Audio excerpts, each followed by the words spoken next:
Welcome, beloved Sangha, to the Jewel Ornament of Liberation series, a commentary by the Venerable Khenpo Tenzin. We'll begin today's teachings with opening prayers in the yellow Garchin Buddhist Institute prayer book on page 4 and page 5. Until awakening, I take refuge in the Buddha, the Dharma, and the Supreme Assembly. By the merit of generosity and the other perfections, may I attain Buddhahood for the benefit of all beings.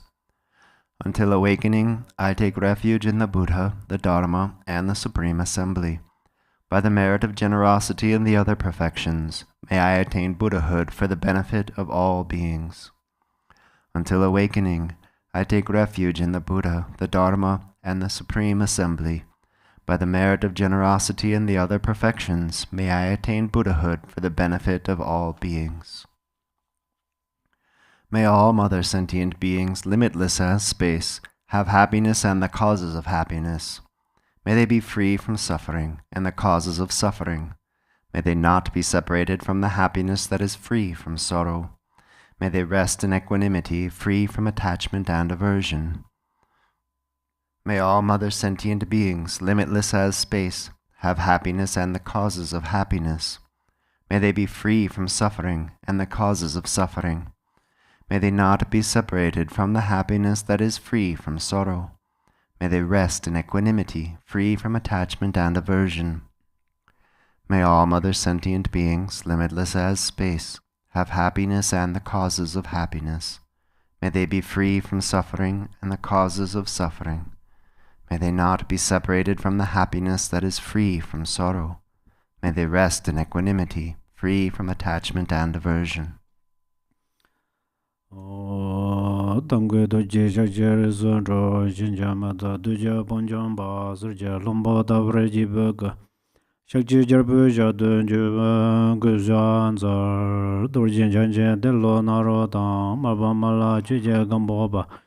Pamodra Javan Rokongba Gajo Lama Namja Dajon Je Danan Zera Tamja Da Lama Laba Laya Jezo Zon La Sanyon Den Jamzung Alawan Dindre Donjin Rebe Gele Zor Dazo Lo Chuzon Rawar Zinja Labdo Zor Chua Lamdan Rawar Zinja Labdo Zor Lam Drawa Sevar Zinja Labdo Zor Drawai Huzon Jawar Zinja Labdo Zor Kangen Dinjen Jawar Jong Gaba Me Ba Che Me Ba Che Ba Me Ba Ta Me Ba Wa Me Ba Ro Me Ba Ta De Do Me Don Je Me Zhuba Nye Je Je Den Ba Zo Ba Zan Je Ma Nan Je Dam Ba Da La Zhan Zar Do Zhen Je Za Ba La Ma Je Je Ko Zon Do Je Si Lan Da Da Da Ge Ju Lan Be Doge Dimba Dan Zunji Je Don La Bo Je Nra Bra Zunji La Do So. First, I will read this sutara. It says, when everyone has assembled and taking their seats, and the person teaching is on the Dharma seat, the latter should recite the following mantra that overcomes the power of harmful influences, Mara, so that their hindering power cannot obstruct the teaching. The questions of Sigara Marti Sutara says, Tayata Shame Shame Wate Shamata Shente Ankure Mankure Marazite Karote Kayure Tinzowate Oloyane Beshudane Male Malapanaye Kukure Kaka Garse Garsane Om Meke Parameke Ameke Shametone Sarwa Gaha Banda Nani Nengaherta Sarva Parawadana Bemukta Marapasha Satputo Buddha Mudra Anunga Ta Savamare Putzare tabare hyude beginzade sarva mara karmane. Okay. Yeah, this mantra is a powerful mantra to remove all obstacles of our listening Dharma, teaching Dharma, and reflecting on Dharma and meditating on Dharma. And then, dear Dharma brothers and sisters, we are practice Dharma.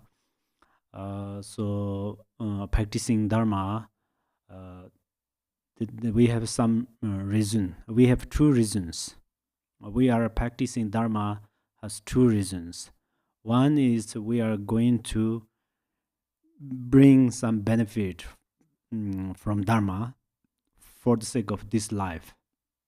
Another is we are going to taking or receiving benefit from Dharma for the sake of next life. Next life means to attain enlightenment and avoid these sufferings of lower realms. So that's always we have to think in our mind, and then we are going to practice. So actually, we say we are going to attain Buddhahood. So we are going to attain Buddhahood means we are going to recognize our own mind. When we recognize our own mind, this is the Buddha. This is the self-knowing awareness. This is the Kundazambo. This is the Vajradhara. This is the our Guru. So that's where we are going to recognize our mind. This is extremely important. Je Gutsangpa, in ancient Mahasiddha master, he said that. So this is very important to know, because we say we are going to recognize our mind, but then how to we should recognize it? Yeah. We are going to eat food, but how to eat? We are going to wash vegetables, cut them, and then cook them. And then we will eat. And then we get some nutritions and energies and so forth. So that's where then how to look at our mind is the Je Gusangpa said, look at one's own mind unwaveringly.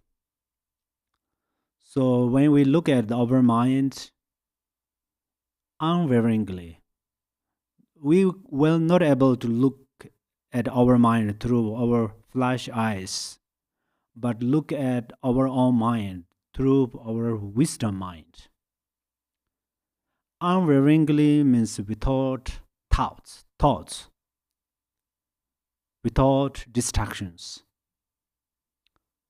So that's where the meditation means that we are going to look one's own mind unwaveringly. And then he said, but there is nothing to see. When we are looking at our mind unwaveringly, but there is nothing to see. Yeah. So when we are nothing to see, then what should we do? Rest loosely on this nothing. So this is a key point. Rest loosely. We don't know how to rest loosely. Even we are sitting in the chairs or on the meditation cushion or throne or wherever, if we understand how to rest there loosely, then our body get benefit. Then our body also can rest. Otherwise, we are sit on the chair or throne or meditation cushion, but then we is tired, because which means we don't know how to sit there. So that's where when we are look at one's own mind unwaveringly and nothing to see, and then rest there loosely. Rest there loosely. And then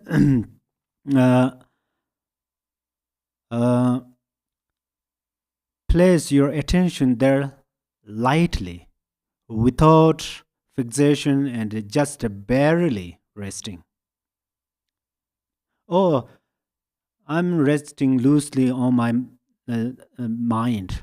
There's nothing. If you have fixation like that, there's nothing. This is a fixation. So you cannot liberate from that. So that's where place your attention there lightly, without fixation and just barely resting. And then, of course, we just barely resting in our mind. Then another thoughts arise. Other thoughts arise. But then what should you do at that time? Again, it says, again, if other thoughts arises, capture the essence of it and hold that particularly. How important. When you are rest loosely, unwaveringly in your mind, other thoughts arise, like someone says peck or hong or says something, and suddenly you catch that. Not the sound. You don't catch that sound. If you catch that sound, then you start to utilize the adjective. Oh, sound is good. Sound is bad. It's good for me. It's not good for me. And then you have hope, and then you have fear, and then you have attachment, then you have anger, aversion or anger emotion, and then start to getting suffering, pain. So that's where when any kind of thoughts arise, suddenly capture that thoughts, essence of that thoughts. Suddenly you catch the essence of that thought, and then after you catch that, what should you do? And then rest loosely on this essence again. If you do that, then there is no doubt of being naturally liberated. Yeah. So that's where if you are meditate for 1 hour, for example, when you are rest in natural state of mind, at that moment for sure different thoughts arise because of outside conditions, inside conditions, or because of your thoughts. Like a water bubbles, it comes up. But then your responsibility is any thought. First, you rest in the natural state of mind, and then when any kind of thoughts arises, and you capture its essence. And after then you rest loosely there. If you can't do that, then it's again, Jegusangpa said that untethered from sectoring views. So we all have views. Views are very important, but perfect view. Wrong view leads us wrong way, wrong path. Right view leads us right way. And right mandala, perfect mandala. So that's where always we are going to keep our mind, watch our mind, practice any kind of practices we are going to practice with our mind. Frequently I told you that how to read a book. Some says, oh, don't want to read a book. Some says, oh, read a book. Read many books. But both, I think, skillfully gave us great instructions. But there are special things how to read. This is always important. When you read only one sentence, after read and then you close that book, then this information lived in this book, it cannot come into your mind. So you read, after you read one sentence and then bring it into your mind.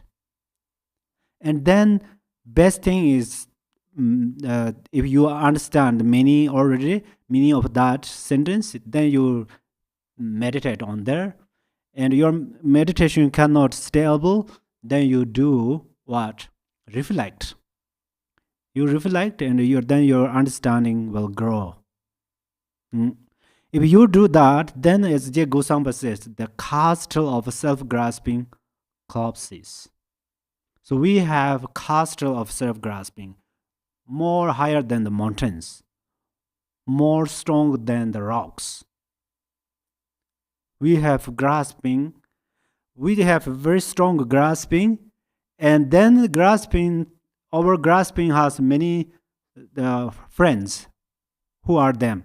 Anger emotion, attachment, jealousy, ignorance. They are ready to work because the king of grasping is here. And then these afflictive emotions start to work. When afflictive emotions start to function or act or work, then it cultivates karma. Karma means action. When it cultivated karma, then what happens? The result will occur. So that's why between your karma and your life, there are thousands of Buddhas. Buddhas stay between your karma and your life. It doesn't work. Doesn't work. Because our natural state of mind is Buddha, but still we cultivate negative karma, and then it results occur to us. That's where best way to remove them is to understand the essence of these thoughts, and then meditate on them, and then always try to be mindful. Always try to be mindful, careful. These are always important. If we do like that, then he said the knot on the snake of the eight worldly concerns becomes untied. So the snake, if we make knots, a snake's body, and throw in the space, itself untied. Nobody comes to untie that. Likewise, over grasping. Right now we have lots of very strong thoughts. If we are going to untie this, then we are going to purify our self-grasping. So this is then main thing is that we have to understand the essence of our mind, and then rest loosely there, unwaveringly, clearly at ease. So then beyond of them, there's nothing Dharmakaya or Buddhas. But to achieve these things, then we need to listen the Dharma, reflecting on Dharma, meditate on Dharma. That's where in supplication of Jinrei, probably in our morning open prayer book, maybe in this book we have what it says: renunciation plants the seed of discipline. So if we are going to keep right discipline, what is our discipline? Rule. What is our rule? We follow karma.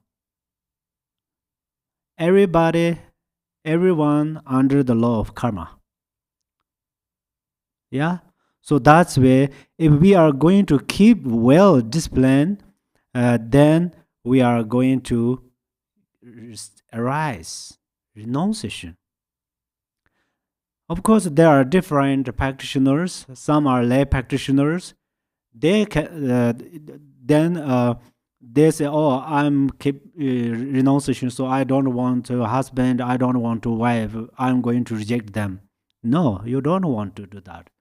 Renunciation is self-grasping. You try to little bit far away from self-grasping.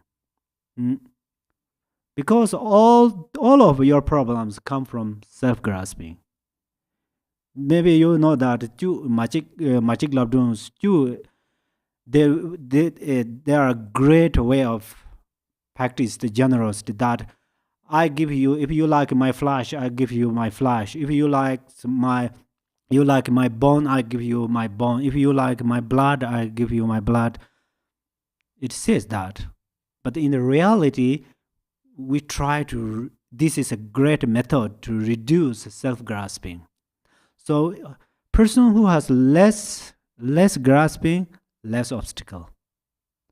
That's where if we have less grasping in this life, we have less suffering. Even some who have already have a strong disease or obstacles, and applying the method of selflessness, of course, the taking some medicines from doctors are important.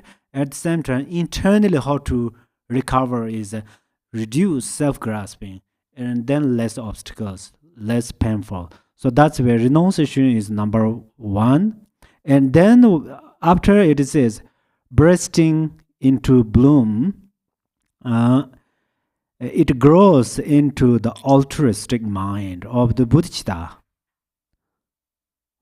from which appears the brilliant blossoms of the secret mantras. See, here mentioned first is renunciation. Second is bodhicitta. Bodhicitta is extremely important. I mean, this Vajrayana practice, and of course Mahayana, and any practices like we are practicing like ritual practices and so forth. Always they are very important. Without bodhicitta, then our practice has no result. So that's where we should gain bodhicitta. And if we gain bodhicitta, then His Eminence Garchin Rinpoche frequently told us, whenever you arise bodhicitta, it starts to forget I. Yeah. So we have I and my. So then through these thoughts, then we have many problems and sufferings. So always try to relax. Relax, it does not mean like be lazy. Yeah. Of course, do everything, but especially emotionally, give you freedom yourself. Like open, relax, soft, should be soft. This is helpful. And then today we are going to continually teach on the perfections. Among them, perfection of generosity. Okay, perfection of generosity. Some we already taught there. Some. Okay. So then how to practice perfection, practice the generosity. There are how to generosity can be increased. This part already explained. And then next is the sixth point concerns how generosity can be made pure to count the compendium of trainings. Applying emptiness with compassion as its essence, virtue will be made pure. So this, in the reality, everything, the essence of everything is emptiness. So that's where if we are practicing generosity, we give something, we give it through realization of emptiness. Otherwise, we are sometimes regret. Or I practice greatly the generosity practice, but then I don't have any result. Or I give him or her something, but they did lots of bad thing for me. Kind of this thinking or thoughts will occur in the future. That's where we have to recognize emptiness. For example, if I give this book for you, I should understand emptiness. And then another thing is I'm going to give it compassionately. Just I give, this is it has a less benefit. And then if you give something and next I will get some another benefit, if you expect like that, this is also not a perfect practice of generosity. So compassion means if I give this book for you, then I'm going to sincerely think that may this book benefit for you. No matter after I gave you this book, you react, good reaction or bad reaction, no problem for me, but may this book greatly benefit for you. So through this motivation, if I give you, then this is practice generosity with compassion.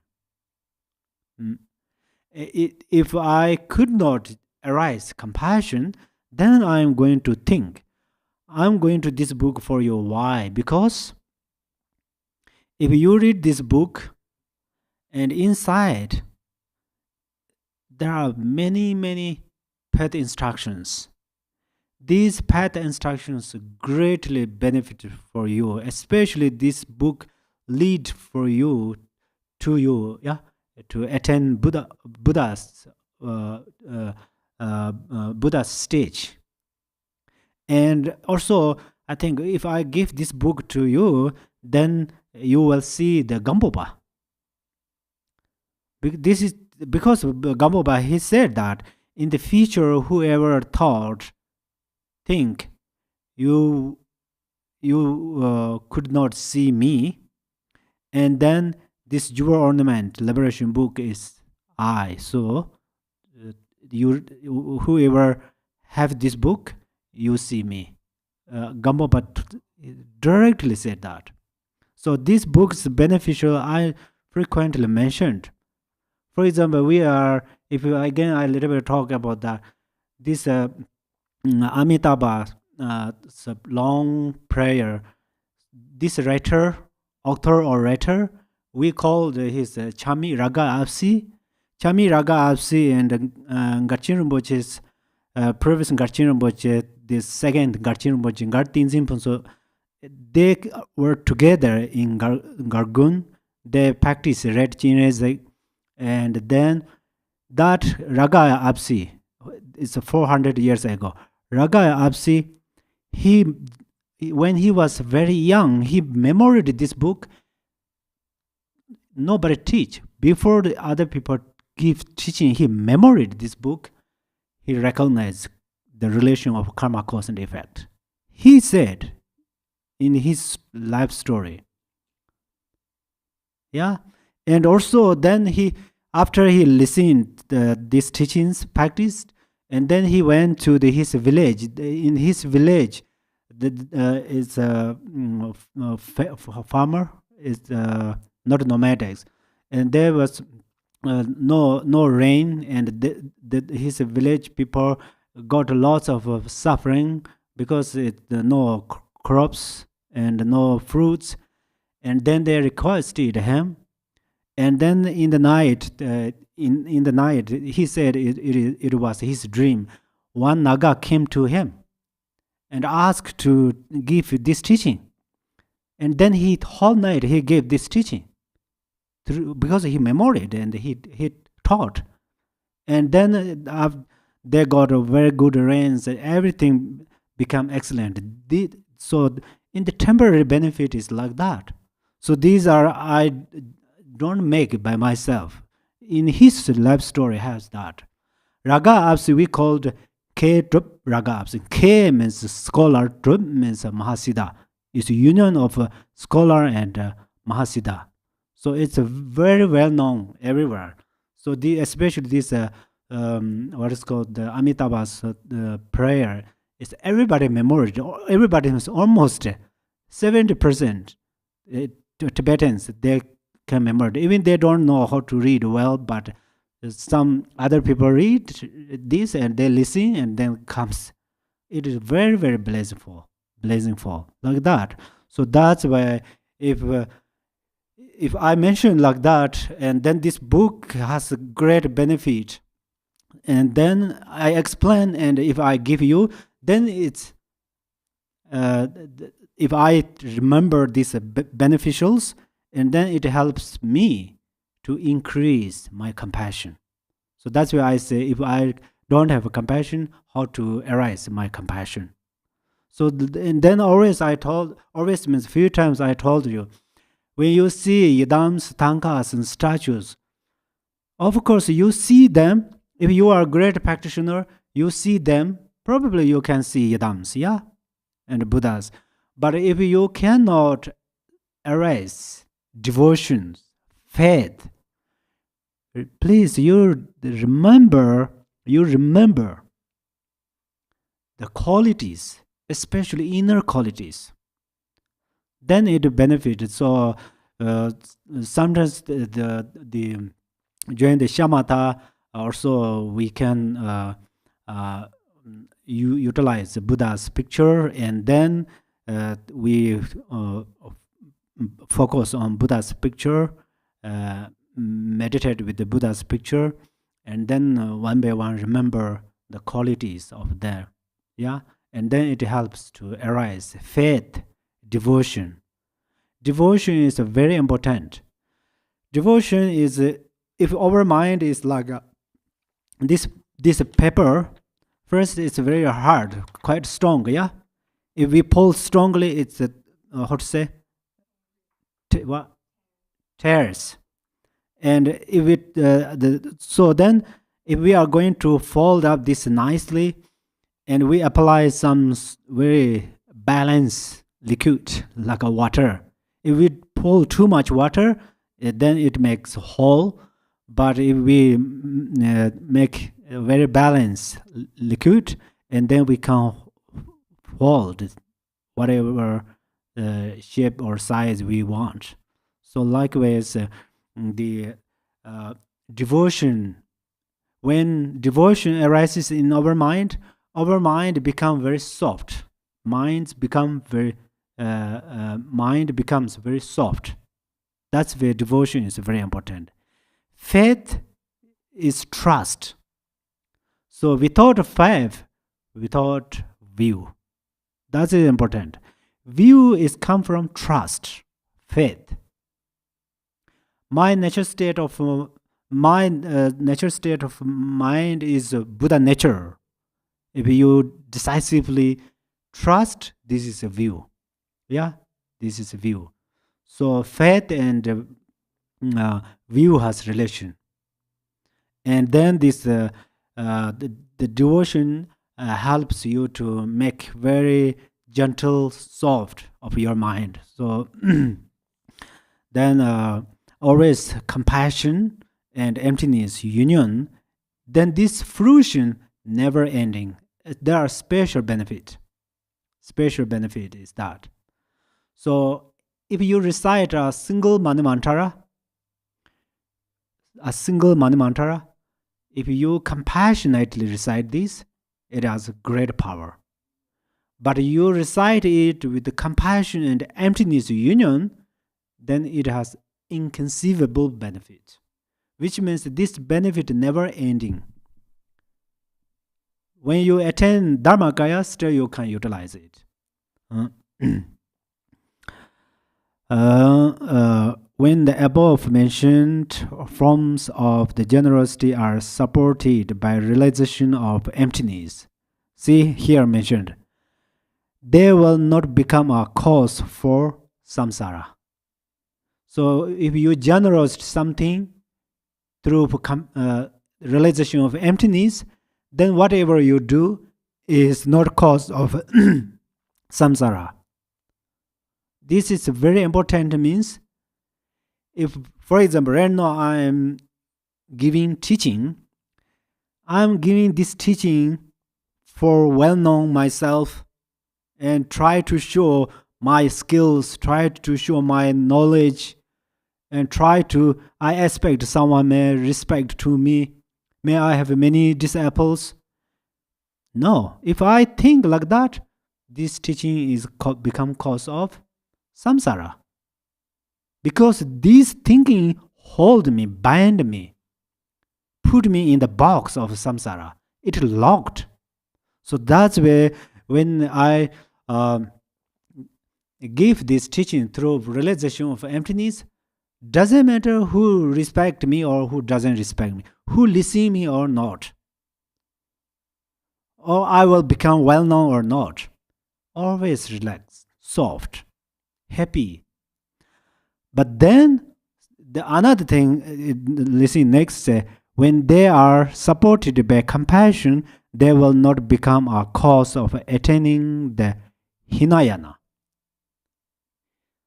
Okay, doesn't matter, no matter they respect or me or disrespect me, they listen to me or not, or I will become well known or not, no matter.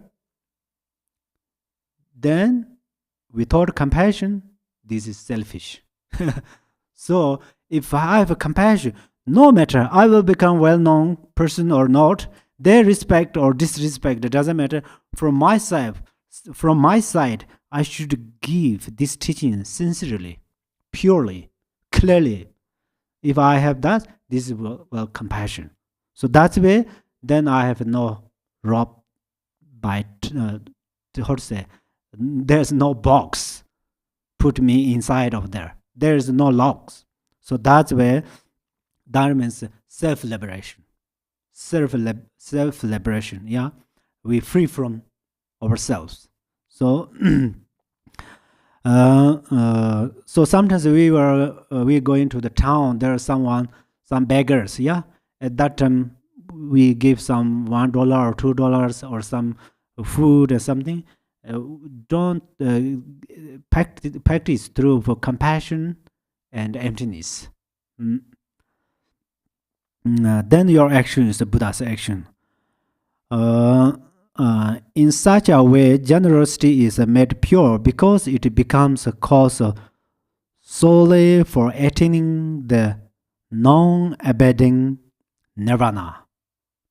In the questions of Ratna Kudra Sutara, it is taught that generosity is marked with 4 seals of emptiness. It says, practice generosity by applying 4 seals to it. What are these 4? To apply the seal of emptiness of inner, one's body. To apply the seal of emptiness of the outer, the gift. To apply the seal of emptiness to the mind, the subject, and to apply the seal of the emptiness is the reality, enlightenment. Having applied those 4 seals, one engages in the act of giving. So, if we realize the inner emptiness, in this case, inner means our body. Many great Mahasiddhas and practitioners, they have 5 aggregates, but they have no problems. They are always free from sickness and other obstacles. So which means they recognize their five aggregates are emptiness. So Bodhisattvas in the Buddha Sutara says Bodhisattvas have to do many things because Bodhisattvas are going to benefit countless of mother sentient beings. Only one pill medicine cannot recover all patients. So different, someone have fever, someone headache, someone's stomach ache, someone has different problems. So they need different medicines. They want different patients need different medicines. Likewise, Bodhisattvas need to do more things and need to know more things. And then, but at that time, of course, they have five aggregates. Especially Bodhisattvas are different levels.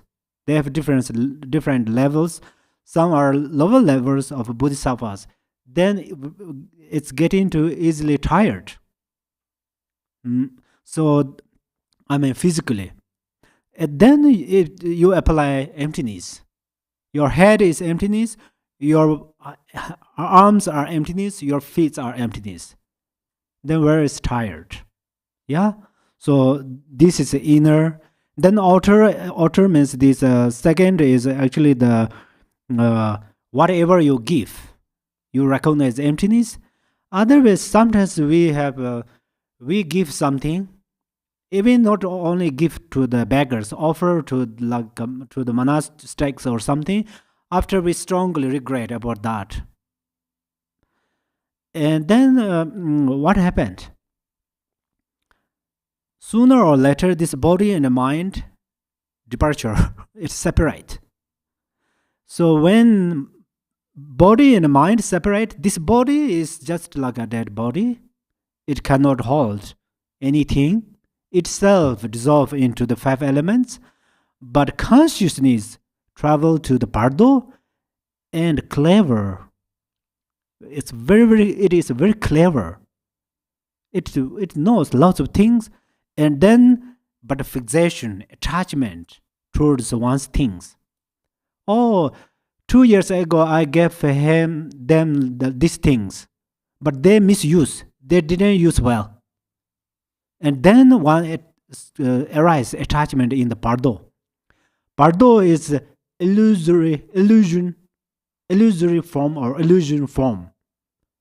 Bardo means the realm of the illusory, but then you are fixate your things, your money, and so all your possessions, and then you become more illusory person. Your mind become more illusion, more delusion, and then you have more suffering.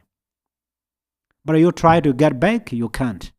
So that's where your small thing. If you have a needle, if you fixate that, it can keep you in the bardo. If you it can destroy to your liberation. So that's where when we generosity practice means we are training to reduce all of these problems, and we are practicing to purify all of these problems. And then during the bardo, no matter if if you were some are great practitioners, so you don't want to go to bardo. Directly you can attain Buddhahood, Buddha stage. Yeah. And then some have very sinful, very strong, inconceivable non-virtues. That kind of people are also don't want to go to bardo. They directly fall into the lower realms. But between the some practices about attached aversions, kind of us, we should have to. We will go to the bardo. That's where right now we have a solution to. We can solve those problems. So best thing is we don't want to go to bardo. We don't want to see the very upright things. So we directly try to go to the nature state of mind, which we call the Dharmakaya or Kundazambo or Vajradhara or self-knowing awareness, or intrinsic awareness, or innate mind. So best thing is that if we can't, still we try best. So try best, and then if we will have to go bardo, still we suddenly remember, figure out our guru and our yidam, and then they will help us there. So being supported by compassion means to engage in giving because one is unable to tolerate the suffering of other beings in general or more specific kinds. Okay, now it's mentioned the fruits of generosity. The seventh point concerns the fruits of generosity, which should be understood the both temporary and ultimate terms. Ultimate generosity brings totally enlightenment. So, what kind of cause we accumulated, what kind of cause this result will occur. So that's why if we cultivate the cause of ultimate truth, then it leads us in the ultimate stage. Bodhisattva level says, when bodhisattvas totally complete the perfection of generosity, they truly become perfect Buddhas who have reached peerless, manifest, and perfect enlightenment. Then this temporary benefit. The temporary results are the material giving brings the most perfect wealth, even if one does not desire it. So right now, Buddhas and Bodhisattvas are like that. Even honestly, we can't see through our flash eyes Buddhas and great great Bodhisattvas. But we are offering through the 7 branches. We utilize the Sekangma and all these sadhanas. We offering Agampadam Pipe Dibe. Whether they want them or not, we voluntarily offer them. Why? Because power of their merits. Power of their merits. But we do that, then we accumulate the great benefit, great merit. If we have a great merit, whatever we have to do, we successfully accomplish. If we have less merit, our hope is like a higher mountain, but accomplish is 1 inch, 2 inches. It's very rare to accomplish. So merit is very important. Merit we can accumulate through our body, speech, and mind.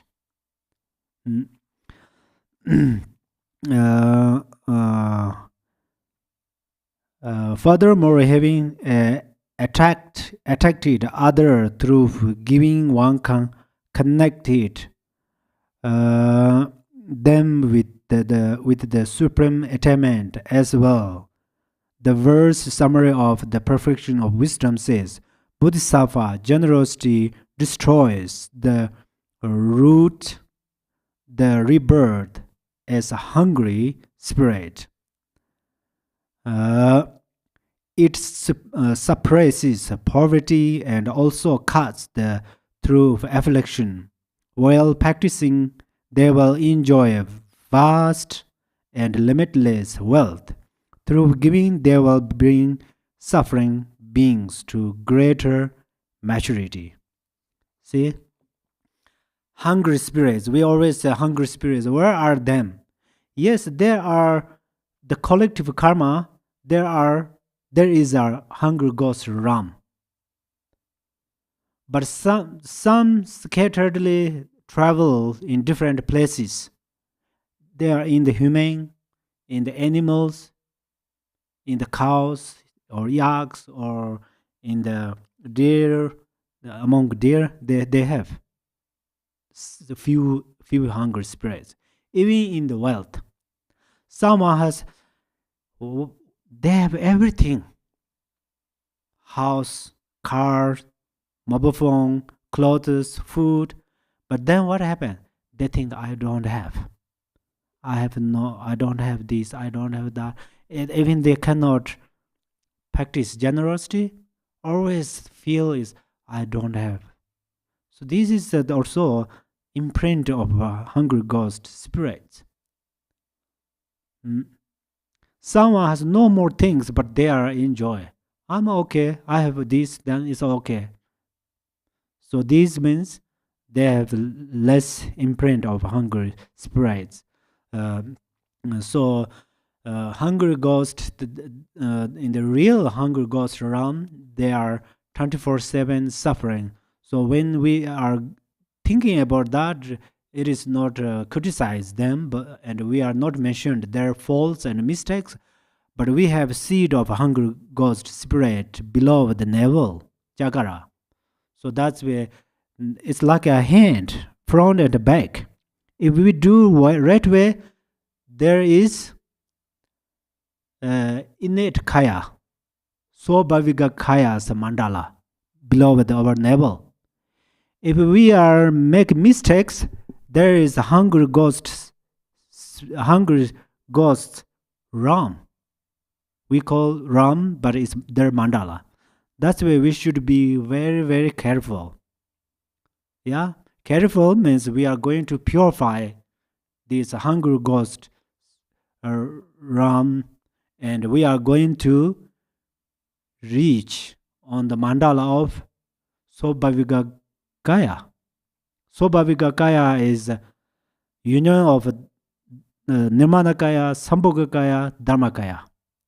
So during our Guru gives us empowerment, fourth empowerment, introduce that mandala. If we keep well our samaya and understand well, Lord Jigten Sungu said, you receive empowerment or not, it depends how you understand and then how you do. Only Vows come to put in your place on your head. Of course, this has later benefit, but no more. So that's where the real empowerment is. Milarepa also said, Vows put on your crown is outer empowerment. Outer means kind of almost fake. But real empowerment is, Milarepa said, inner empowerment. Inner empowerment means a guru gives you very, very, mind principle key point of path instruction, and you bring that into your mind like a needle pick on the apple. It comes inside. Or another example, good example, Milarepa said, salt pull into the ocean or water. It dissolves into the water. And then after you try to separate the salt and the water, you can't. Likewise, path instructions dissolve in your mind, and you will recognize Swabhavika Kaya or innate Kaya. When you recognize that, you are liberated. You were liberated from where? Hungry ghost spirit, Ram. So you have no chance to become hungry ghost. So that's where always we should understand these beneficials, and then it helps us to keep diligence. Then we have enthusiasm to practice the Dharma. Bodhisattva levels says, gifts of food will bring strength. Actually, you give food. In the 35 conventional Buddha's prayer, it says, if you give a mouthful food others, it has great benefit. So right now, you get many good, healthy food. These days, we have no more problem about food, but in the centuries ago, decades, years ago, many people died without food. But in the future, very possible. So, but there are plenty of food. You get favorite food, delicious food, and healthy food. These are related over karma too. So then gifts of food will bring strength. Gifts of clothes will bring a good complex complexion. Yeah, so we wear some clothes, it's very suitable. People look as nice. Someone wear any kind of colors of dress, it become beautiful, handsome, nice. So this is really related their own karma.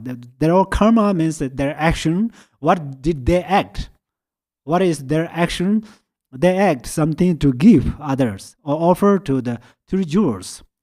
So gifts of streets will provide the base for happiness. Yeah, street is right now like a cars or motorcycles or the aeroplanes or so forth. Right now, someone can travel around the world and see beautiful things. I think these are also they're greatly generous, practice generous in previous lives or a few years ago or a few weeks ago. And offering oil lamps will bring good eyesight.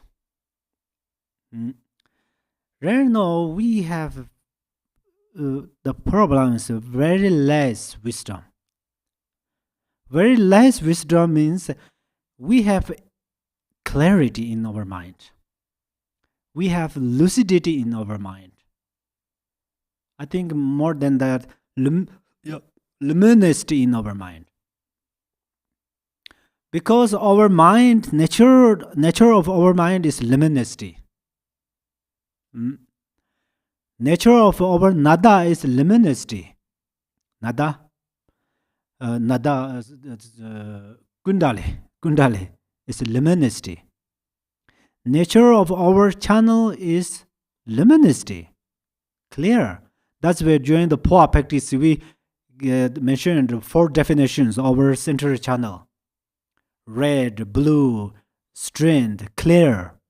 Clear means clarity. So these 3 vajras, our wind, we say wisdom wind, our mind, kundali, channels, and wind, mind, all of them are clarity, but we did not apply. So we have that, but still we didn't use. So there is an example, good example. If I can clearly say it in English. So the example is you have a candle light. You turn on, it's already turned on. Very big candle light. You are going to search things in the very darkness house. But you hold this candle light in your hand and you enter inside with close your eyes. And then can you find that? No chance, yeah? Likewise, we have luminosity, clarity, lucidity in our mind, but we did not apply. That's where then ignorance, we give chance to our ignorance. In the Kunduzamba prayer says, we already Buddha, but suddenly we become samsaric being because we apply the ignorance. So we have to right now we offer this oil lamp, and we should supplicate, may all mother sentient beings recognize their clarity, luminosity, lucidity, and through this way we offer, it has great benefit. And then best thing is the union of clarity and emptiness. This candlelight and the emptiness are union.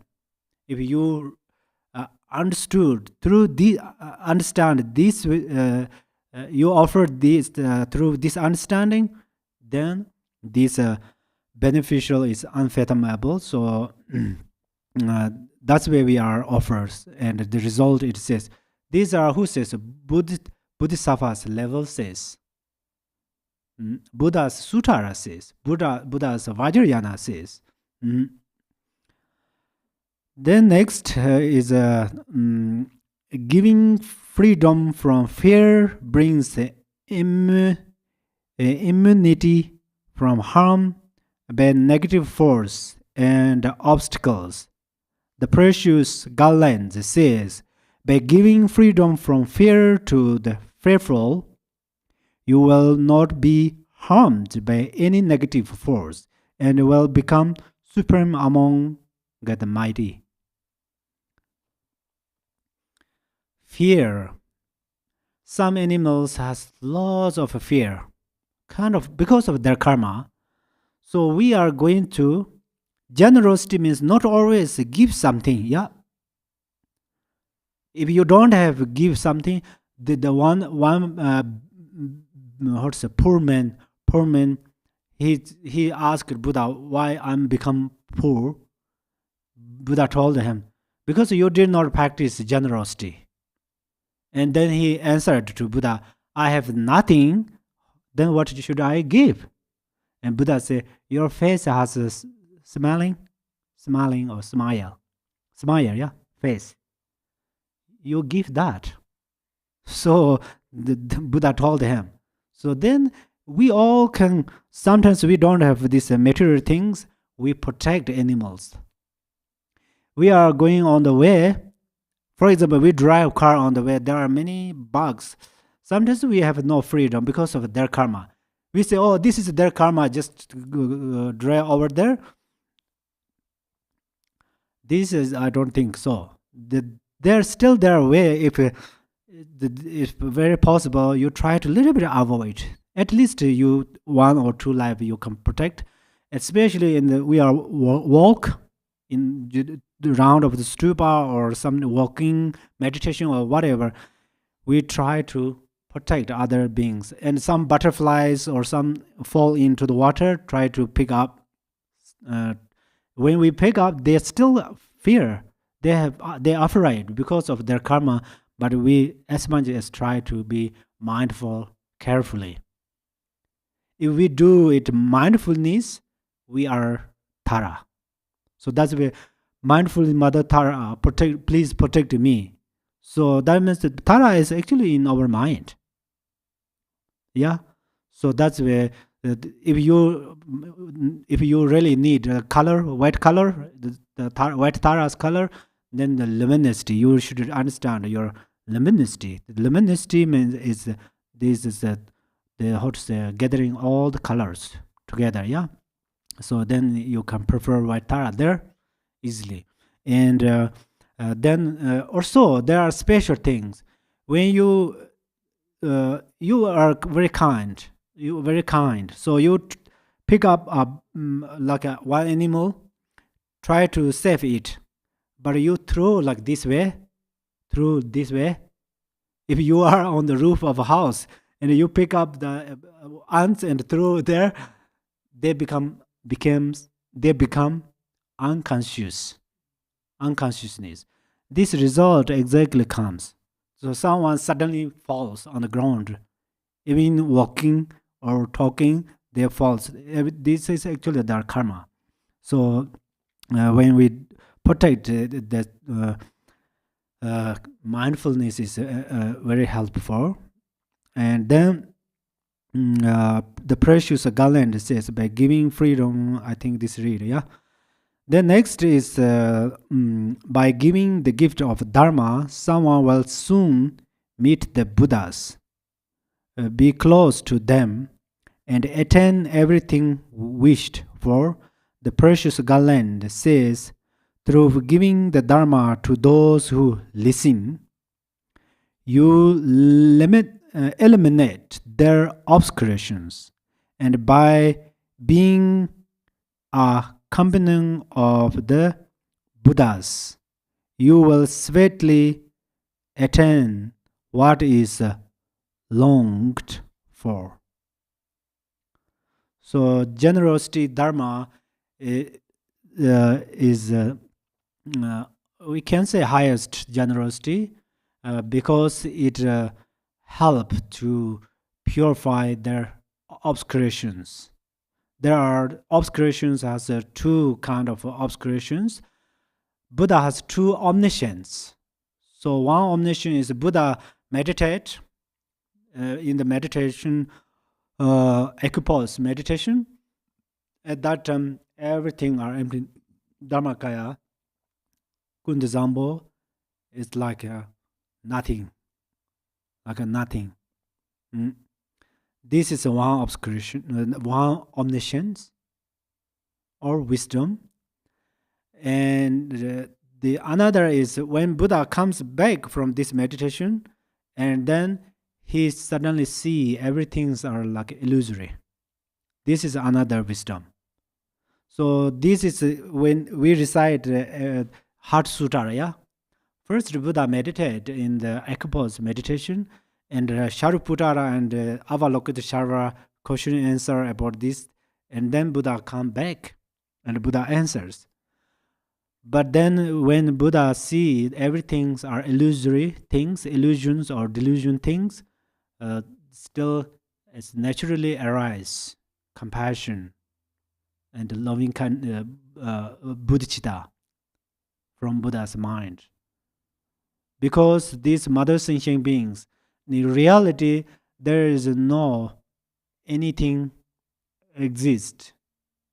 There is no exist anything, but they think this is real, true.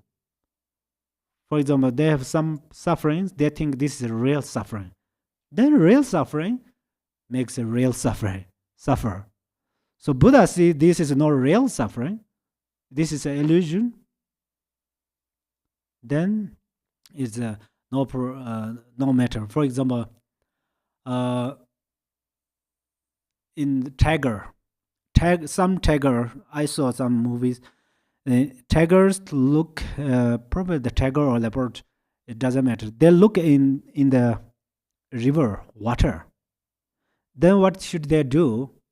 There another thing appear there. Yeah, their reflections appear there, and then they are angry to that, and they try to fight with them. This reflection, and then they jump into the water or river. Sometimes it's happened. So that's where we know, oh, this is a reflection of a tiger. It will not eat us. If there are thousands of pictures of tigers or some hunting animals, hunter or this is the tigers or some lions, we are not afraid of them. We know they are just pictures or illusory. That's where not harm. But then there is some the form and action. This with in relative truth with a real lion and real this tigers. We think they will harm to us, and they are real. That's where it's true. They do it, yeah. So that's where to gain the illusory thing, gain the true omniscience. When we become Buddha, when we will become Buddha, we gain the true omniscience.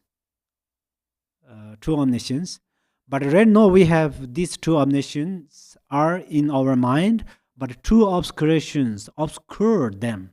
That's why giving teaching helps to eliminate the obscurations. That's where this is important.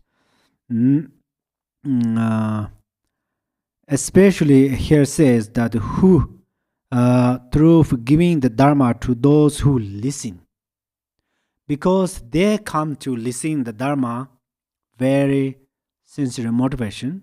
So that's where at that time their mind is like a vase, and then the Dharma nectar, how many drops inside, it will remain in this nectar. So that's why it's a great benefit. So future, or of course always you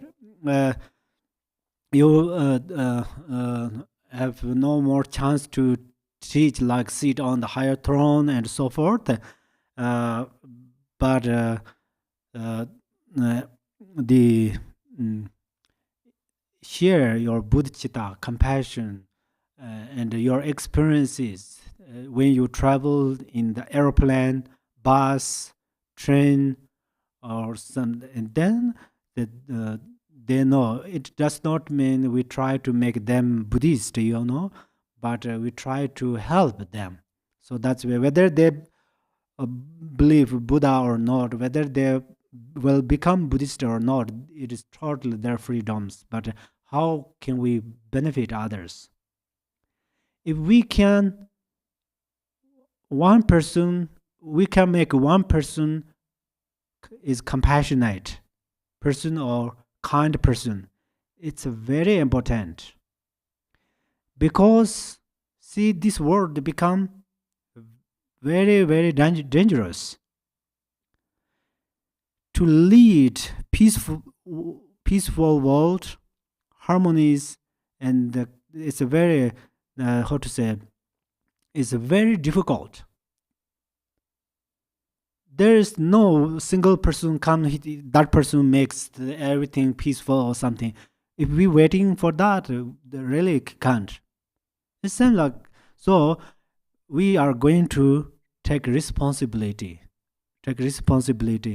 for the sake of our uh, mother sentient beings, because these according to these mother sentient beings, or because these mother sentient beings, we generate compassion, we practice the six perfections, and then we liberate it. That's where Milarepa said that his sponsor and he has he will become enlightened together. Milarepa said that. So we are so grateful all of these mother sentient beings. So we should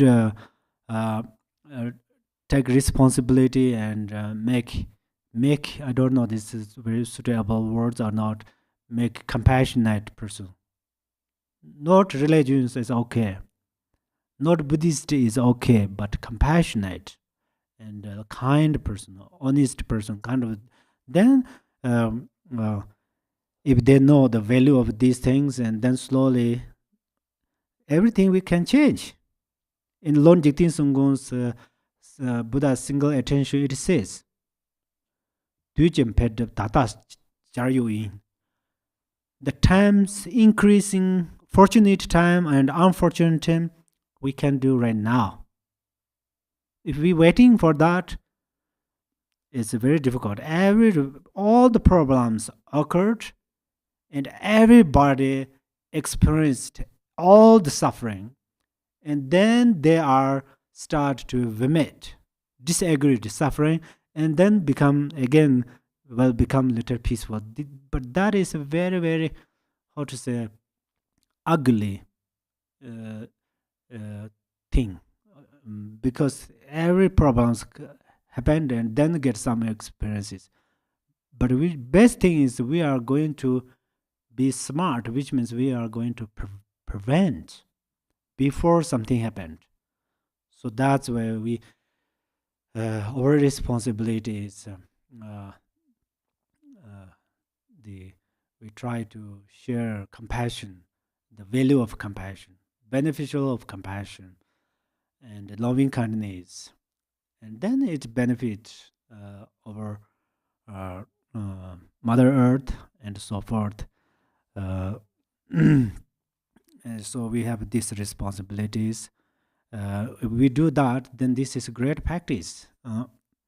This concludes the 12th chapter, presenting the perfection of generosity in the ornament of precious liberation, a wish-fulfilling gem of sublime Dharma. Okay? The perfection of moral discipline. In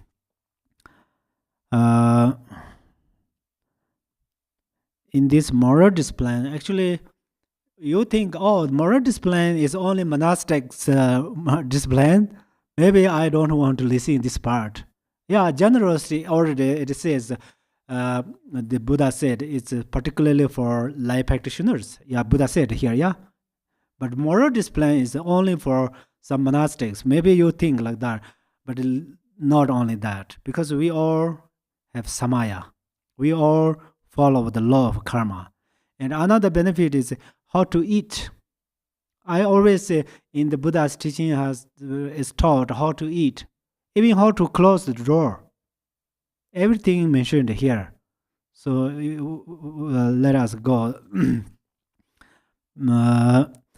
The perfection of moral discipline, the synopsis is. Yeah, it mentioned how to speak, how to listen, how to work, how to everything it mentions. So the perfection of moral discipline is summarized as sevenfold: reflections on the drawbacks of its absence and the benefits of its practices. Practice. This is number one. Number two, its nature is number one. Number two. Its nature is number two. Sorry, its different aspects is number three. The essential characteristics of each aspect is number four. How it can be increased, number five. How it can be made pure, number six. And its fruits. So it's a sevenfold means this. This is the root of Jewel Ornament text. In the future, if you only memorize the root of this text, is very helpful. Root of this Jewel Ornament, and you memorize this root of root text of Jewel Ornament and 37 way of Bodhisattvas. If you memorize them, is really helpful. If it is not too much for you, I just say a few things. So, for example, this 37 way of Bodhisattva. 37 way of Bodhisattva, you don't want to memorize everything. But you read one time, you read carefully. You read carefully, and then first you remember your problem. What is the strong problem? What is your strong problem? Or what things makes you very difficult in the daily life? Something uncomfortable, which thing makes you that? And then this is your the object or of remove. And then this element or antidote, then you search in the verse of 37, and then you will find one verse. Oh, this is probably for that.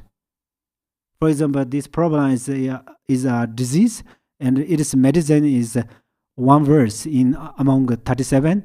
And then you pick this up, and then best thing you memory it. If you cannot memory it, you read.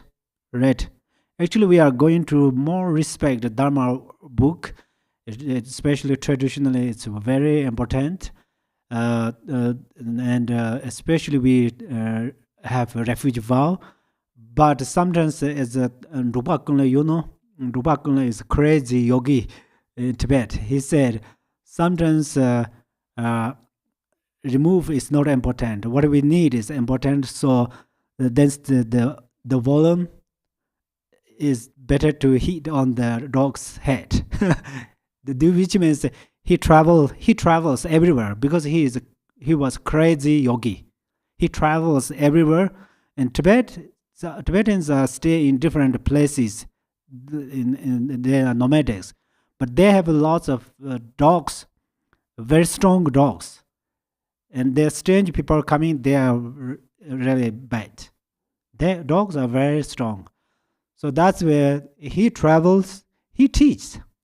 The Rupakal crazy master, he teaches. So that's where seems he carries some volumes like this book.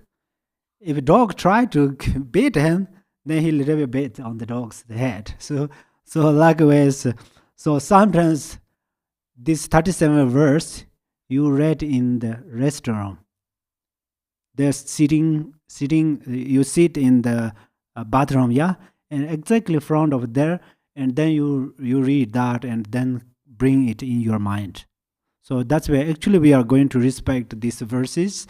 It's not okay put into the restaurant, but sometimes I could not translate exactly, but he said Gagpa mutsu gupa tso. Gagpa is a negation, gupa is wanted. Sometimes the negation is not important. Sometimes the wanted is important than the negation. So the meaning is like that. Okay. The first point concerns reflections on the drawbacks of its absence and the benefits of its practice. Someone possessing the quality of generosity but lacking moral discipline will be unable to obtain the very best physical, human, or divine existence.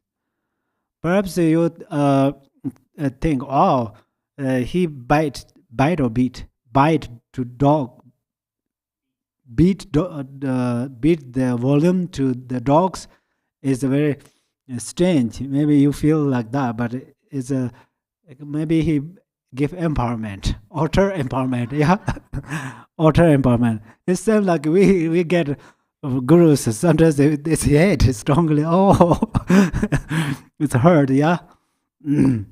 So in entering the middle way, it says a person who breaks his limbs of moral discipline may obtain the wealth through generosity, but will fall into lower realms. So there is a story, really. There's a story. So this moral discipline and generosity, that's where we practice a single perfection like a generosity. It has 6 perfections: meditation, the wisdom, diligence, patience, everything. If we separately only practice generosity and break other vows, and then we were reborn in the lower realms, and then you think, oh, then I don't want to practice generosity if I can do other things. This is misunderstand. If you were well reborn in the lower realms, still like Nagas become rich. Nagas are very rich. They are included animal realm, but they are rich more than us. Right now we say, oh, we have a golden vase. Maybe in the one temple has 1 or 2. Oh, only Buddha's face has gold. Other body are not gold. But still we say it's very expensive, very important. But Naga's house is gold. See? And lots of right now we have some diamond, or some very these expensive things are come from Nagas. The owner is Naga, really. So that's where they have lots of, they are very rich because they're generous very well. So that's where whatever you cultivated, the result exactly comes in different ways. So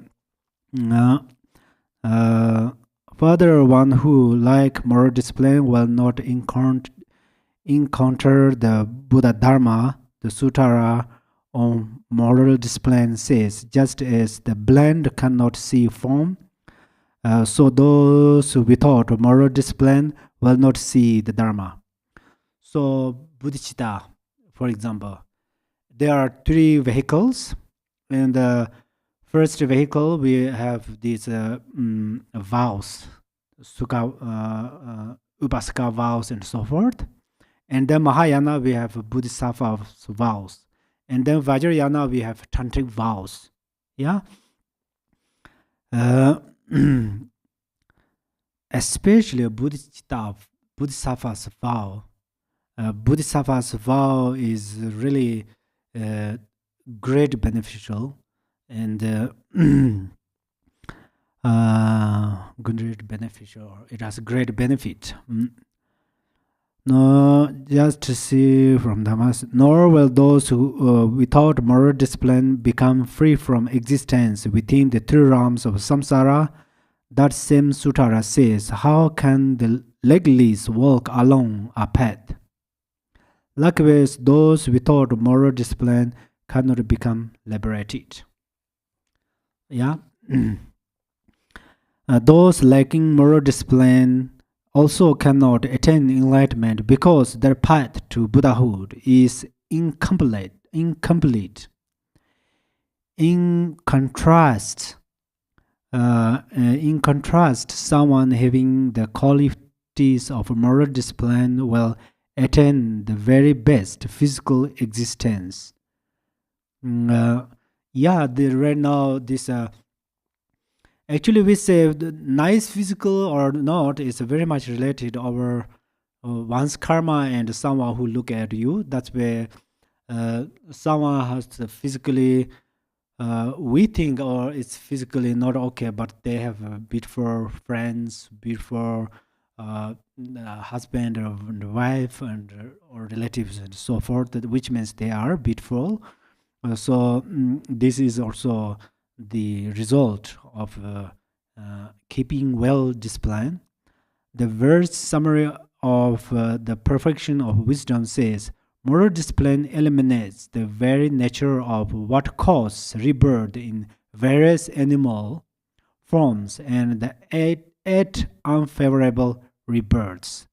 Through it, a rebirth with freedom is always in contract.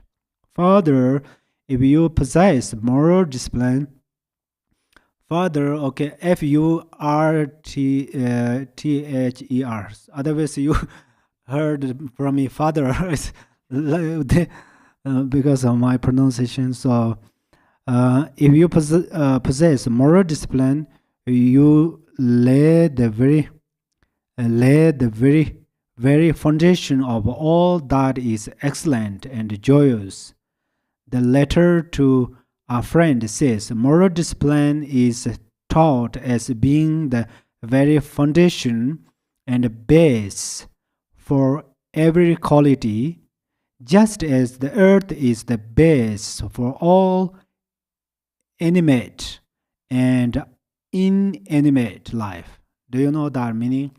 So animate and inanimate means like a people and the cows, birds, they are included animate. In this case, inanimate means trees, stones, and so forth, grass and so forth. So the Mother Earth whole is foundation of everything. Likewise, our moral discipline is the foundation of all Dharma. Mm.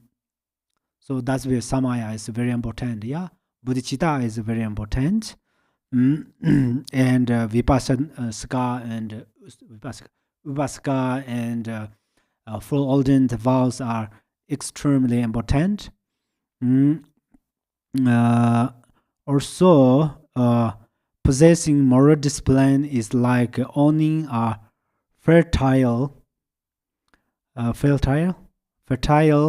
field from which crop after crop of good qualities can be harvested.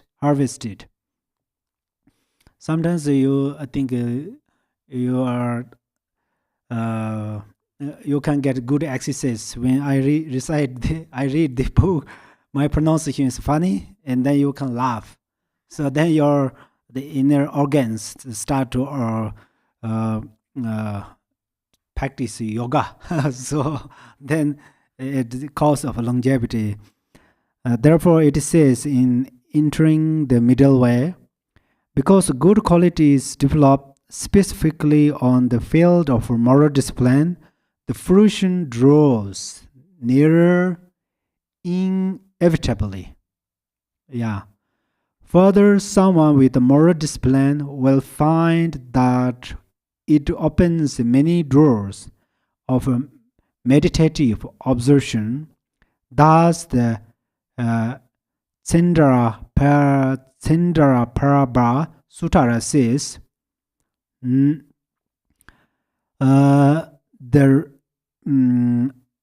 rapid attainment of meditative observation free of afflictions is a benefit arising from very pure moral discipline. So moral discipline is, for example, you are meditating. So during the meditating, for example, we are talking about the mind, yeah. So you are meditate, and if there are other thoughts interrupt, you let you know that, let you know them, and don't let them interrupt your meditate concentration. This is your moral discipline, and you later make efforts. Don't let them destroy its diligence. diligence. And you try to don't let them destroy your meditation, but still there are lots of thoughts arises, but still you continually do eliminate them is patience. Patience, yeah. And then you know how to eliminate them is your wisdom. That's why wisdom has different levels or layers. So that's the best thing is best wisdom is you look at the essence of these thoughts. When you look at the essence of those thoughts, and then you know the Dharmakaya. So that's where this it says we don't want to purify five afflictive emotions, but they are naturally dissolve into their wisdoms. For example, angry emotion arises from mind, and suddenly look at the essence of the angry emotion. Then even we don't know where it goes. When it disappears, we don't know, but we don't need to know that. Something we don't want to know. It's okay. If we follow this angry emotion, oh, he or she, that and this make. If you have that, then you put masala, or how to say, you put you add, you supported your thoughts, and then your anger becomes strong. Your angry emotion has only one leg, and you think he or she, this is that, make this, you give it two legs, extra leg. That's where it stand up. And then you keep the resentment. It's long time, not only one time, 2 times, 3 times. Then you give another leg, then 3 legs. And then after you start to react through body, speech, and mind, you give another leg. So then your angry emotion is become very, very strong table, 4 legs.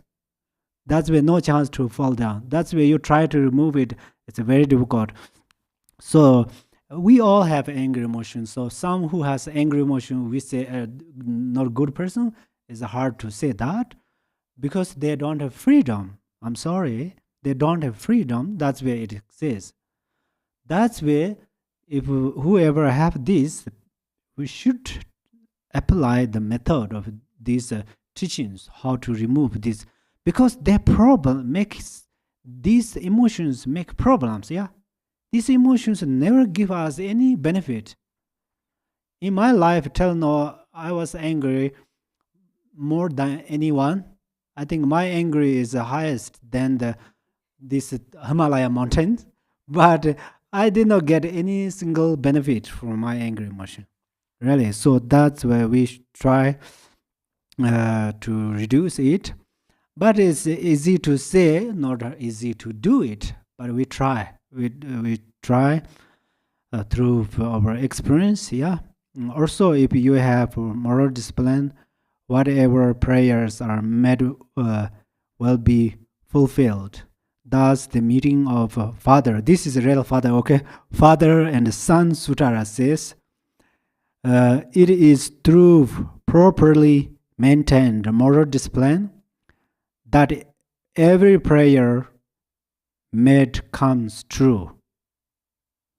Some this you listen again and memory it or write in your notes. It's a very helpful verses, especially sutaras. It has great blessings. Yeah.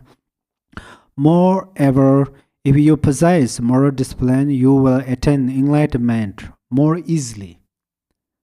The same sutara says, since purity of discipline brings so many benefits, it will not be difficult to achieve enlightenment. Thus, there are the above and other benefits. The sutara on moral discipline says, among other things, those with moral discipline encounter the coming of the Buddhas. Those with moral discipline are the faintest of all ornaments. Those with moral discipline are the source of every joy. Those with moral discipline are praised by all. Every joy is very important. Joy. The second nature, the nature of moral discipline is that it is characterized by four qualities. For example, Bodhisattva levels states, the essential nature of moral discipline should be known as having four qualities. What are these four? 1. It has been adopted from another most properly and purely. Second, the intention is extremely pure in every respect. 3. It is rectified if it deteriorates. And 4. To prevent its deterioration, it is respected and every borne in mind. The four qualities mentioned above can be summed up as covering two main areas: the correct adoption of moral discipline, which relates to the first, and its proper maintenance, the maintenance, the latter three. Yeah, they all is mentioned. So the third, in terms of its different. So this first one is we receive moral discipline and keep well, included there. We receive, for example, Upasaka vows and full ordained vows. We are going to receive from this what is it called? It's recipients or kind of receptors, recipient. And then a Bodhisattva vow. First, you are going to receive from the spiritual masters, and then after you can receive it from Tanka, which already consecrated, a statue which is already consecrated, blessed, so you can receive again by yourself, and how to keep it. Every morning we recite this is Joje Atisha. Atisha made this Sanje Chuda Chonjunla. Janchopa Dan Dag Jinsun Rolpin Sanje de Barsho. There are four verses, the Buddha, Dharma, Sangha. In the open prayer books we have this, the supplication of this open. So one recite that, then you keep how to keep the Bodhisattva vows. And then Vajrayana vows. Vajrayana vows, you can receive the masters, and then how to keep is when keep good samaya and receive empowerments, and then recite more this 100-syllable mantra. 100-syllable mantra is a special way to confess or purifies or breakage samayas, non-virtues, breakage samayas. So Vajrasattva is actually Vajrasattva, Vajrapani, Vajrakulayas are same. But the reality is Vajrasattva. Vajrasattva, I don't mean other things are fake. Others, of course, especially it has a great blessings. So Vajrasattva's mantra you can recite any time. I mean, you make a small mistakes, you can recite this. So which means it purifies breaking samaya of Vajrayana and Sutrayana both ways. So Vajrasattva is particularly arises for purifying our breakaging samayas. And then Vajrakalaya also particularly is forcefully purifies our breakage samayas. So Vajrakalaya and Vajrasattva are same, no different. In the reality, or Vajrapani, they all same. And then the third in terms of its different aspects, moral discipline is threefold. The moral discipline of restraint, vows. 2. The moral discipline of amazing virtues. And 3. The moral discipline of working for the welfare of others. Okay, when if you don't know how to recite this how to say, the open prayer book, this moment ago I mentioned, it's okay, but you can recite this precious mind of bodhicitta. Always we recite that. You recite this 3 times a day. If you can recite, this is best. If you can recite more than that, it's good. Or only recite 1 time. Or if you cannot recite, then you arise bodhicitta once a day at least. Best thing is every time, especially before teaching, before listening, before meditating, before these ritual practices, always arise bodhicitta. It's very important. Then you become familiar on there, and then you become bodhisattva. Yeah. Third, moral discipline working for the welfare of others. The first pertains to stabilizing the mind. The second brings the elements within the person's mental continuum to maturity. And the third cause other beings to achieve full maturity. Okay, these are different aspects, but later it mentioned. The fourth, to explain the essential characteristics of each aspect. First, the moral discipline of restraint consists of both what is common and what is uncommon. The common vows refer to the 7 classes of Bhakti Moksha vows. Yeah, Bhakti Moksha vows. Actually, I use Upasaka vows. This is one part of them, but Bhakti Moksha vows is common name of all these vows.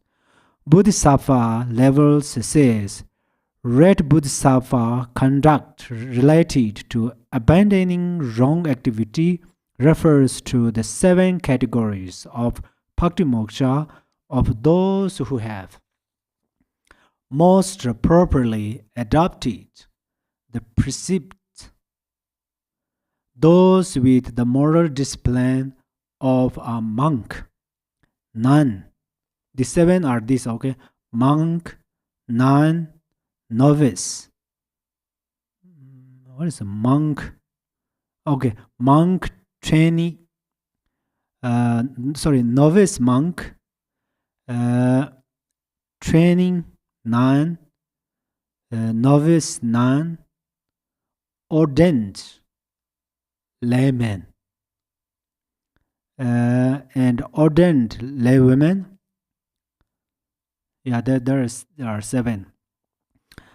These should be understood as applying to those who have fully renounced and to laypersons as appropriate.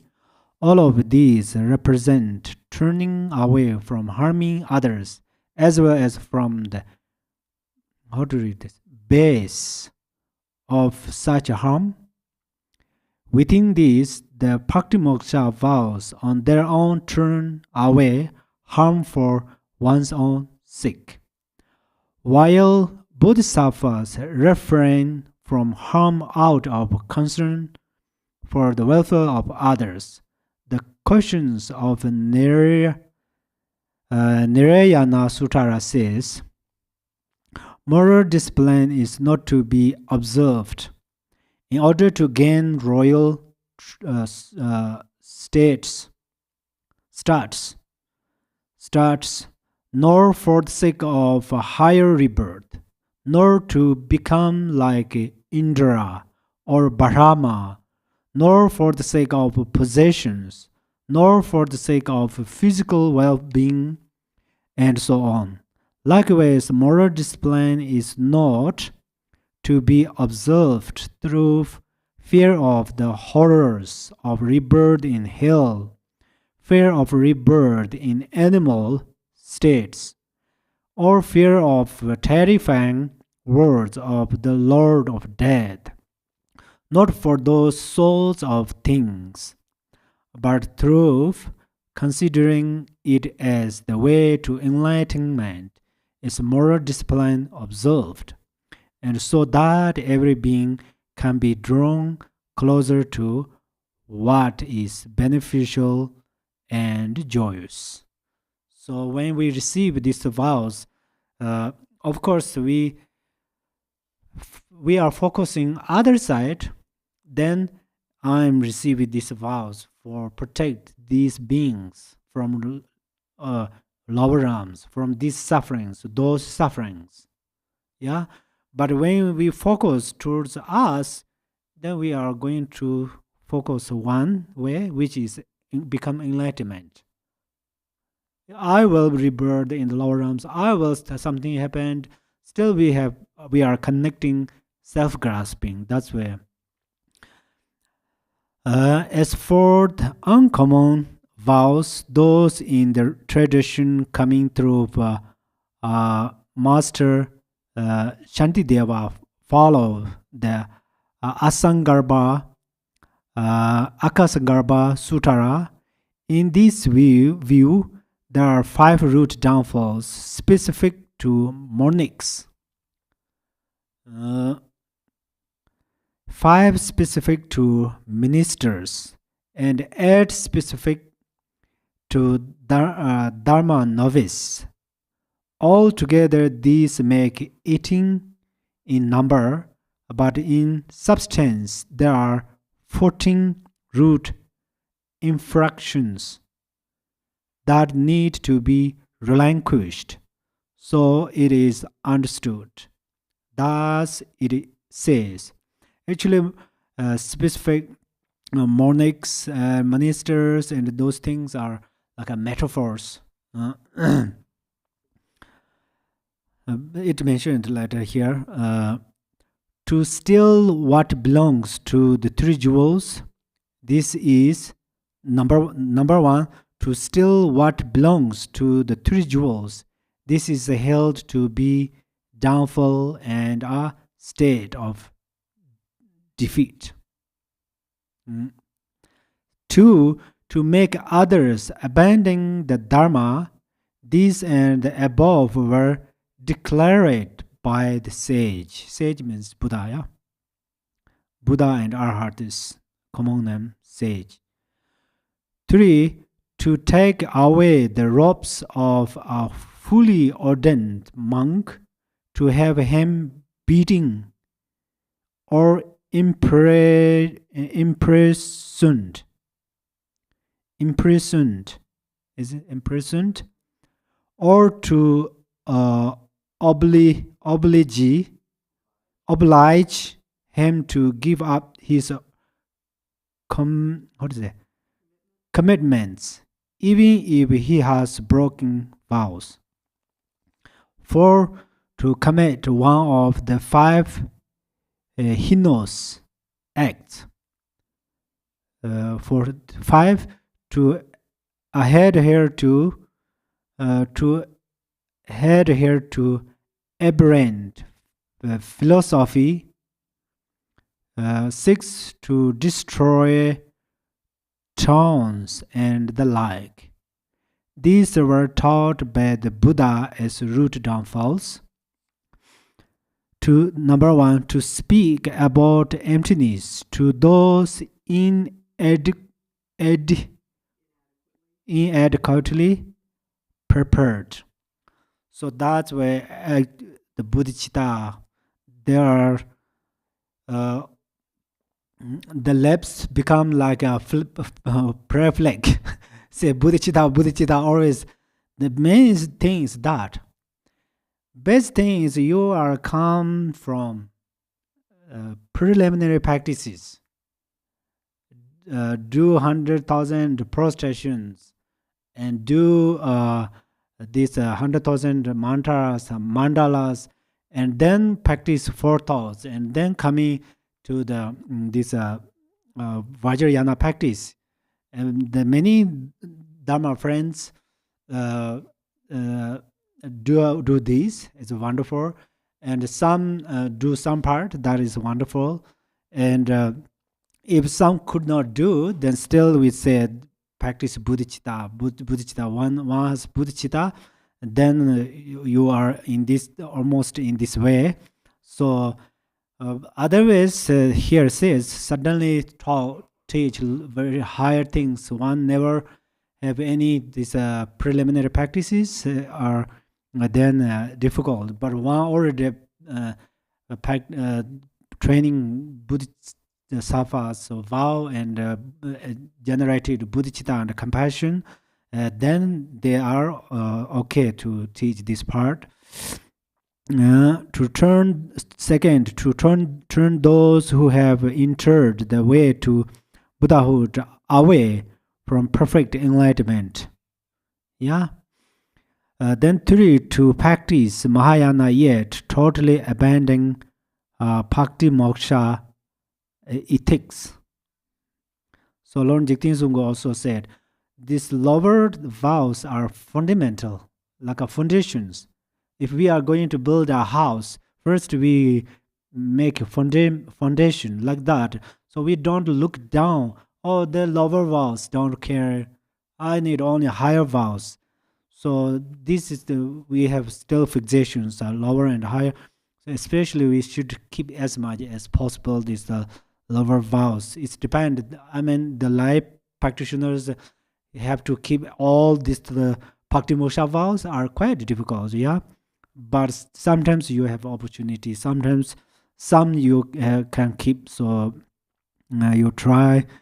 And then 4, to believe that the Sharavika vehicle cannot eliminate desire and so forth, and so cause others to so believe. So these Sharavika vehicles are, we don't want to look down them. But there is a method that they are method. So Buddha is a very, as I mentioned yesterday, that we have Buddha nature here. Buddha, he recognized his Buddha nature and our Buddha nature are same, no different. There is no single special thing for his Buddha's special qualities, things, his Buddha, which we thought our Buddha nature.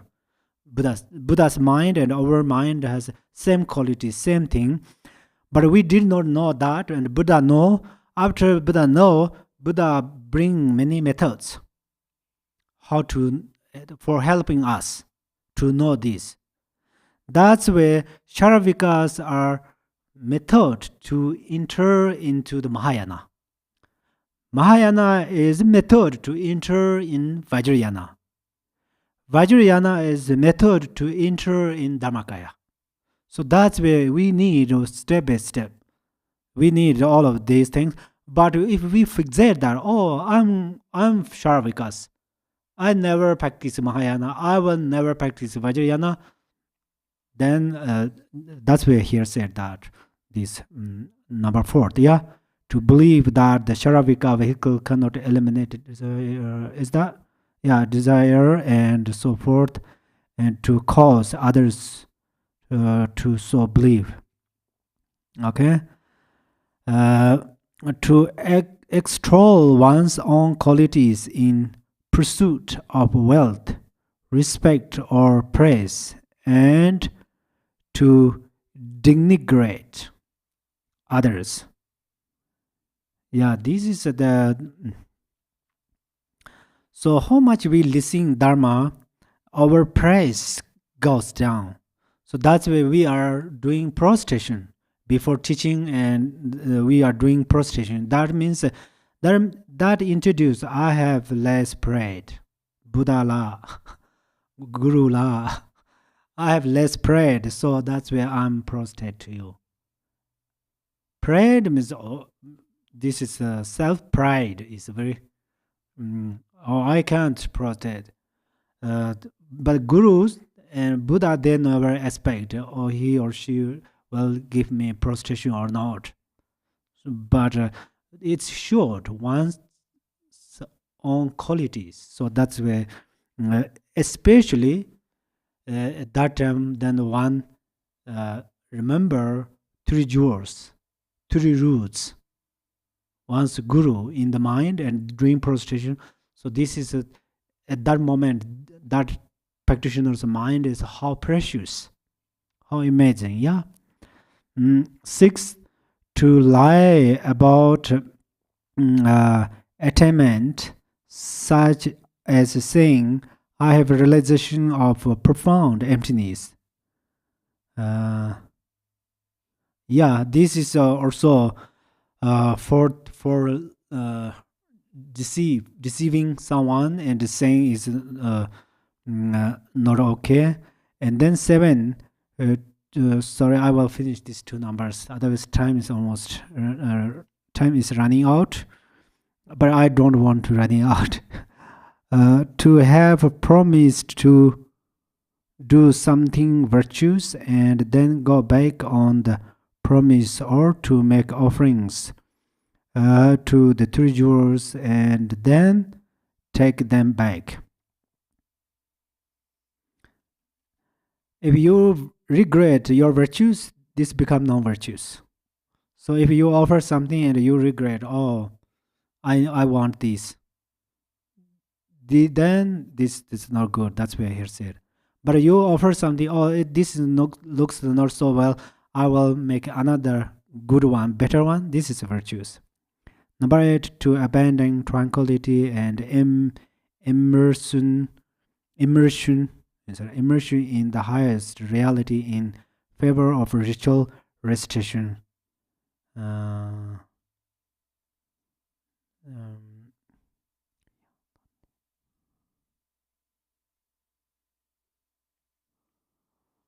Okay, we will stop here. we will do continually next week. And please arise compassion in your mind, and we or bodhicitta in your mind, and then dedicate together.